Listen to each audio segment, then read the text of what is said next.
Hey everyone, welcome back to my channel. Thank you so much for stopping by again this week. So in today's video, I'm going to just be doing kind of like a little story time about how I landed my first ever college internship, and I'll be breaking up this video into three main parts. So basically, the first part will be about just my internship in general, what I do, what it's all about. The second will be just my story about the process of applying and getting the internship, and then the third part will be basically my personal opinion of what I think the secret is for how I landed the internship and what really impressed the interviewer. But right before we jump in, I just want to say if you enjoy this video, please make sure to like and subscribe. It really helps support my channel and it helps you guys be notified anytime I make a new video like this one.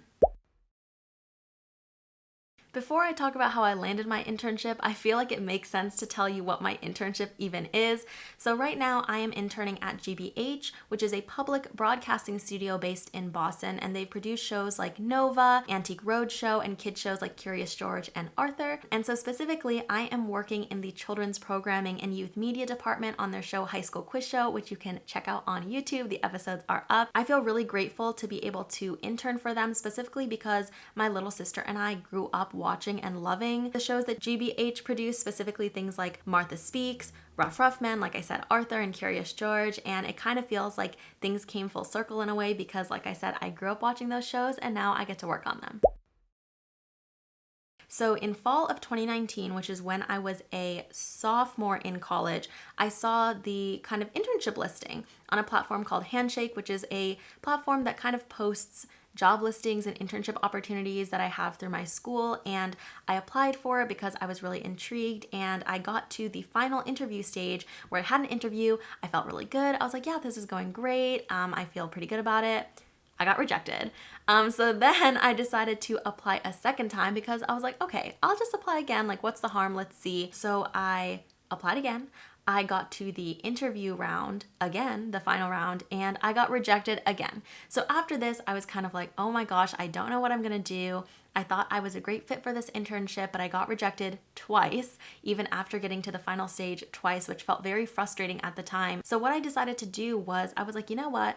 I'm gonna do YouTube. I'm gonna focus on YouTube. I'm gonna make YouTube videos. That way, even though I don't have an internship right now, I can practice my script writing. I can practice my camera skills. I can practice speaking on camera and do all these things, because I was kind of worried that if I didn't have an internship during the semester, my skills would kind of fade, and I didn't want that to happen. So I was like, I'm just gonna keep chugging along on YouTube, making my own content, doing that kind of thing, and see what comes of it. So I wasn't really sure if I was gonna apply again to this internship because I was feeling pretty discouraged after getting rejected twice. But then, so I'm a film and TV major, and for one of our classes, we had to attend this webinar, because this was kind of during COVID online school, this webinar for Raya and the Last Dragon, where the two producers/directors were speaking about their experience creating the movie, kind of showing us behind the scenes, storyboarding, stuff like that. And one of the directors, he was talking about his journey to becoming a Disney animator. And it was so funny because he applied to be an animator for Disney. He got rejected. So he, went back to the grind, kept working, practicing his drawing, improving. He applied a second time and he got rejected. And I was like, man, this story is sounding familiar. Not that my internship is anywhere near, maybe the difficulty of applying to Disney animation studios, but he said he went back, he kept working, kept practicing, and he applied a third time, and that's when he got in.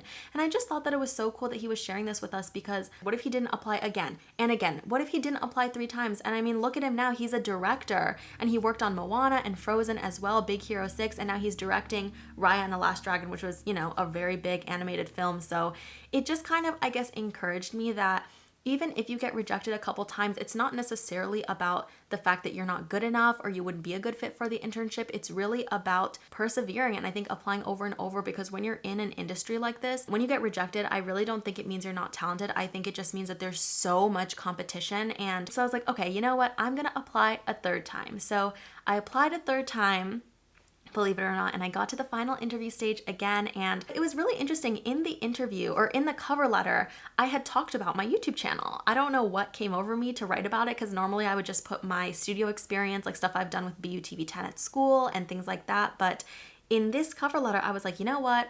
I've been working really hard on my YouTube channel and making stuff throughout the whole semester, throughout the whole summer, so why not just list it? So I talked about it, and I talked about how I, plan my videos and engage with my audience and stuff like that. And my interviewer actually brought it up, which I was not expecting, to be totally honest. And he was like, I'm really interested. Like, tell me more about your YouTube channel. Like, just, I want to hear about it. So I got to talk with him about the skills that I picked up, what I learned, why I even started it in the first place. And I told him that doing YouTube was kind of my way of showing my dedication to this internship and saying, listen, like, I'm going to keep working on my skills even though I'm not in the internship, and I'm going to come back and apply again so I can be a stronger candidate. And I feel like that really impressed him because I got the email saying I got it. So finally, third time's the charm, I guess, I got the internship after almost a year and a half of not doing it and kind of trying again and again.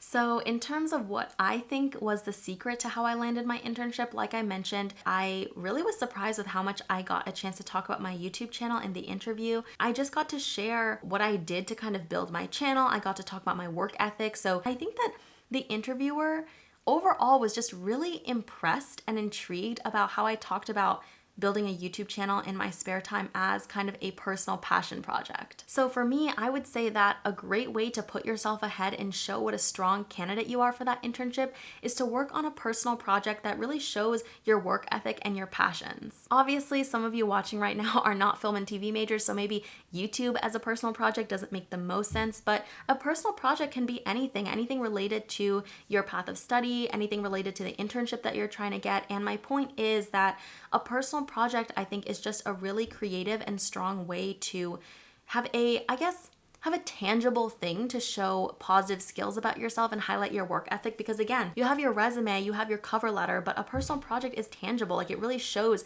how you put those skills that you talk about in your resume or in your cover letter into action, just into your life outside of just this internship that you're trying to go for. Anyway, that's all for now. But if you are currently in the midst of an internship search, or maybe you have been in the past, please leave a comment down below with maybe a piece of advice that's helped you or some words of encouragement for anyone else who might be watching this video and is currently going through the very stressful and daunting task of trying to find an internship. I have really been helped by my friends and people who have given me great advice, so please leave it in the comments below if you have one. Again, that is all for this video. I am cheering you on if you are looking for an internship. Good luck, you can do it, but I will see you next week. Bye everyone.